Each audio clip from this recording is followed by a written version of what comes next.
හරි. අපිට පේපරේ තියෙන අන්තිම ගාන, ඒ කියන්නේ වී කොටසේ ව්‍යුහගත රචනායකයේ 5 වෙනි ගාන. හරිද? ලිඛිත හා වාචික ලෙස පවත්වන තරඟ දෙකකට පිරිමි ළමුන් දෙදෙනෙකු හා ගැහැණු ළමුන් දෙදෙනෙකු හා තුන්දෙනෙකු සහභාගී විය. සෑම ළමයෙක්ම තරඟ දෙකකටම සහභාගී විය යුතු වේ. සෑම ළමයෙක්ම තරඟ දෙකටම සහභාගී විය යුතුයි. ඒ කියන්නේ පිරිමි ළමයා ලිඛිත තරඟෙයි වාචික තරඟෙයි දෙකම සහභාගී විය යුතු නම් මේ මැද ටික එනවා කියලා තමයි කියන්නේ. හරිද? සහභාගී වෙන්න බෑ කිව්වොත් එහෙනම් මැද ටික එන්නේ නැහැ. හරිද? ඒක හොඳට තේරුම් ගන්න ඕනේ මොකද? ඒකට අපි මේක ලිඛිත තරඟේ මේක වාචික මේක වාචික. හරිද? ඔන්නෝම ගත්තා. හරිද? ඊට පස්සේ තරඟ ජයග්‍රහණය කළ හැකි ආකාරය දැක්වෙන නියැදි අවකාශය කොටු දැලේ ලකුණු කරන්න. ඕක ලකුණු කරොත් කොටු දැලේ ලකුණු කරොත් කතිර දාන්න තියෙන. කතිර දාලා තමයි ලකුණු කරන්නේ. ඔහොම ලකුණු. හරි. ලකුණු කරා. ලකුණු කරා. පැහැදිලිව ලකුණු කරන්න ඕනේ. හරි.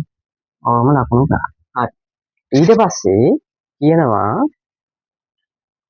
එක් තරඟයක් පිරිමි ළමයෙකුත් එක තරඟයක් පිරිමි ළමයෙක් වෙන්න ඕන. අනෙක් තරඟයේ ගැහැණු ළමයෙකුත් ජයග්‍රහණය කිරීමේ සිද්ධිය කොටු දැලේ වටකොට දක්වා එහි සම්භාවිතාව ලියන්න. හරිද? මං චුට්ටක් බලන්නම් මේක පිරිමි ළමයා වුණ ගමන්ම ලිඛිත පිරිමි ළමයා වුණ ගමන් වාචික පිරිමි වෙලා. එතකොට ඒක ගන්න බෑ. මේකෙත් එහෙම. මේ ටික ගන්න බෑ. මේකේ බලන්න. වාචික පිරිමි වුණ ගමන් ලිඛිත ගැහැණු වෙලා. එතකොට මේක ගන්න පුළුවන්. මේ පෙළිය ගන්න. මේකෙත් මේ පෙළිය ගන්න පුළුවන්. එතකොට ඕක හැදුවොත් මෙන්න මේ ටික එනවා. ඔය ටික එනවා. තව ගැහැණු වෙද්දී මේ ටිකත් එනවනේ. අර ටික පුළුවන්. බෑනේ ගැහැණු. එහෙනම් මේක මෙතනින් සම්බන්ධ වුණා. මේ ටික මෙහෙම ඇවිල්ලා මෙහෙම සම්බන්ධ වුණා. ඔන්න ඔය ටික විතරයි පුළුවන් නේ. හරිනේ බලන්න. පීගෑ පීගෑ පීගෑ පීගෑ පීගෑ පීගෑ ඊට පස්සේ පීගෑ කොහොම මේව ගන්න බෑ. ගෑනු ඔහොම මේක පිරිමි පිරිමි. හරි ඔන්න ඔහොම වටකොට දක්වන්න තියෙනවා. වටකොට දක්වා එහි සම්භාවිතාව ලියන්නලු. පළවෙනි ප්‍රශ්නේ කරා. දෙවෙනි ප්‍රශ්නේ තමයි එහෙම කියන්නේ. ඔක්කොම බලන්න 1 2 3 4 5යි. මේ පැත්තට 5යි මේ පැත්තට 5යි කියන්නේ 25යි. 25න් මේවා තියෙන 1 2 3යි 4 5යි 6 6 6 12යි. 25න් 12. හරිද? ඔහොම කරා. ඊට පස්සේ B පාර්ට් එක තියෙනවා. A නම් පෙට්ටියක රතු පෑන් 3ක් හා නිල් පෑන් 2ක්. A කියලා පෙට්ටියක් තියෙනවා. මෙන්න ඒ පෙට්ටිය. මේකේ රතු පෑන් රතු 3ක්. නිල් 2ක්. B නම් තවත් පෙට්ටියක තව පෙට්ටියක් තියෙනවා. B.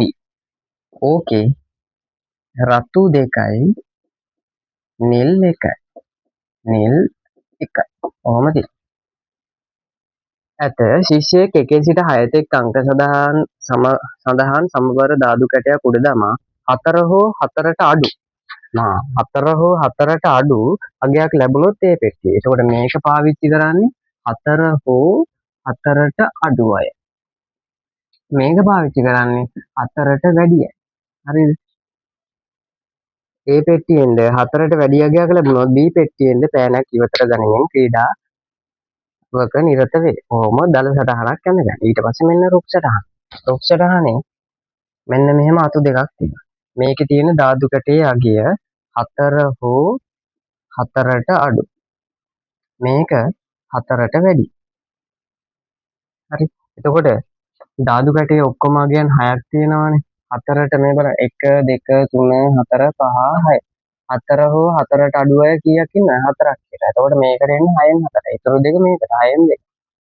4 හෝ 4ට අඩුයි නම් මේ පෙට්ටියෙන්. එතකොට මේ පෙට්ටියේ පෑන් 3යි 2යි 5යි රතු පෑනක්. ඊට පස්සේ නිල් පෑනක් කොහොමනේ තියෙන්නේ? රතු පෑනක් ගන්න නම් 5න් 3යි නේ. 5න් 3යි. හරි. රතු පෑනක් ගන්න නම් අපි ඔක වෙන පාටින් ගමු. රතු පෑනක් ගන්න නම් 5න් 3යි නේ. 5න් 3යි. නිල් පෑනක් ගන්න නම් 5න් 2යි. ඊට පස්සේ මේක ගන්න මේ පෙට්ටිය B පෙට්ටිය. ඒකේ පෑන් 3යි තියෙන්නේ. රතු පෑනක් වුණොත් 2යි, නිල් පෑනක් වුණොත් 1යි. එතකොට 3ෙන් 2යි. මෙතන 3ෙන් 1යි. කොහොම ගන්න? ඔන්න ඔහම රුක් සටහන අඳින්න තියෙන්නේ. මේක කියනවා ශිෂ්‍යයාට රතු පෑනක් ලැබීමේ සම්භාවිතාවය සොයන්න. අන්තිම ප්‍රශ්නේ කියනවා ශිෂ්‍යයාට රතු පෑනක් ලැබීමේ සම්භාවිතාවය. ඉතින් මේ පැත්තෙන් ගිහිල්ලා රතු පෑනක් ලැබෙන්න පුළුවන් 6න් 4යි 5න් 3යි. 6න් 4 වැඩි කරා 5න් 3. ඕක එක අවස්ථාවක්. තව අවස්ථාවක් තියෙනවා 6න් 2න් ගිහිල්ලා 3න් 2කට. ඔන්න 6න් 2 ගිහිල්ලා 3න් 2කට ගිහිල්ලා ගන්න පුළුවන්. හරිද? 4 වරක් 3 12යි 6 වරක් 5 30යි. දෙවරක් 2 4යි 6 වරක් 3 18යි. හරිද? ඕක තව සුළු කරන්න පුළුවන් නේ. සුළු කරොත් මේ 12යි මේ 30යි කැපෙනවා 6න්. මෙතෙන්ට 2යි මෙතෙන්ට 5යි. ධන. මේකත් 2කින් කැපෙනවානේ 2යි 9යි. මේකේ පොදු හරයක් ගත්තොත් 45නේ. 5 45 කරනවා 9න්.